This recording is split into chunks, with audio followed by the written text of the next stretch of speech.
What's going on, everybody? I hope you're doing well. Today, I just wanted to put together an in depth strategy guide from my experiences during the Roller Champions Closed Alpha because it's opinion based. If you have any differences in what I'm saying, you can always put it in the comment section below and I'll read it. As well, throughout the video, I will have timestamps that will be linked in the comment section. So if you're interested in just skipping to a certain part, feel free to just hop down there. But otherwise, let's just get straight into the video. So I figured a good starting point would be the ball spawns and how you should be positioned in order to have the highest chance of getting the ball off of spawn. As we know, the ball spawn is based on pillars at these 4 locations, and when the clock is counting down, some of the lights will dim. Whatever light is still on at 1 is where the ball will spawn. So when you are positioning for this, the best way to do it is to have 1 player in each corner or bowl so that 2 spawn locations on each side are covered. If the ball spawns at the further spawn that you have covered, you easily have time to move closer to ensure you get it first. The 3rd player can kind of float around a bit and get some tackles to help out the other 2 players, or they can try to get some height and catch the ball as soon as it spawns at one of the further spawns of both sides. Overall, this is the most efficient method I found for positioning for the ball spawns. So next, I want to talk a bit about offense. So let's say you got the ball and have started your lap at 1. At this point in time, you should have one teammate positioned in the 1 to 2 corner towards the end, and have the other teammate positioned at the 3 to 4 corner. With this positioning, it provides the ball carrier with a quick and easy route to move the ball around the rink. So let's say the ball carrier passes to his teammate at the corner near him.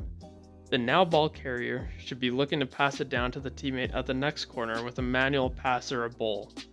When the player at the 3 to 4 corner has the ball, against any high level team, they should generally be going for 1-pointers.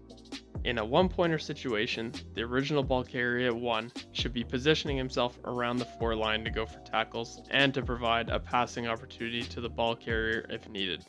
Whereas the player who covered the 1 to 2 corner should be hovering around 1, trying to tackle anyone going for save attempts and being in a good position to catch any missed shots. In the unfortunate event of a missed shot, the player at 1 can grab the ball and move to the corner, where they can either put in a shot from behind the net or attempt to go for a 3-pointer, in which case they would manually pass it down to a teammate at the 3 to 4 corner.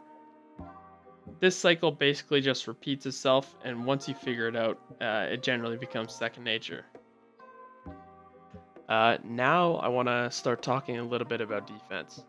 Just as a quick side note, I think that shadowing the opposition is the best idea. And what I mean by this is that if the opposition has the ball and is taking it down the rink, your first instinct should be to get in a position in front of them and follow their movements until you feel you have a good moment to tackle. These positions are crucial because you can bait the opponent into making mistakes, as well as ensuring that the pathway down the lane is always obstructed.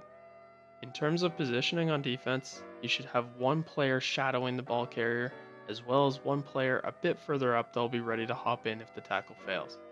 The final player should be at the end of whatever lane, ready to catch the ball from a manual pass to the corner. If the player that was shadowing in the beginning misses, they should go around the rink in the reverse direction and cover the 3rd man spot, where the original 3rd man will now be back up for the teammate that is shadowing. This strategy attempts to make sure that constant pressure is applied to the ball carrier, as well as blocking any passing opportunities the other team may be trying to create. Lastly, if the enemy team is attempting to go for a shot, similar to offense, you should have a teammate either under the net ready to extend a tackle for a save, or gaining height on the inner wall so that they can cover the front of the net as needed. The simplest one is the extended tackle under the net, but that leaves a portion of the net that could be saved no matter what. The second one is the best option because you can jump off the wall if you need to cover any part of the net, but it needs to be practiced to be done consistently. The other teammates should be either shadowing and tackling the ball carrier or tackling the opposition that will most likely be trying to stop your save attempts. Thank you guys so much for watching. Again, this was all based on my own in-game experience and opinions, but if you think anything can be done differently, feel free to leave it down in the comment section, and I'll be definitely checking those comments out on a regular basis. If interested, my socials will be linked down below, so go check them out. Otherwise, that's going to be it. So I hope to see you all in the rink sometime soon. Peace.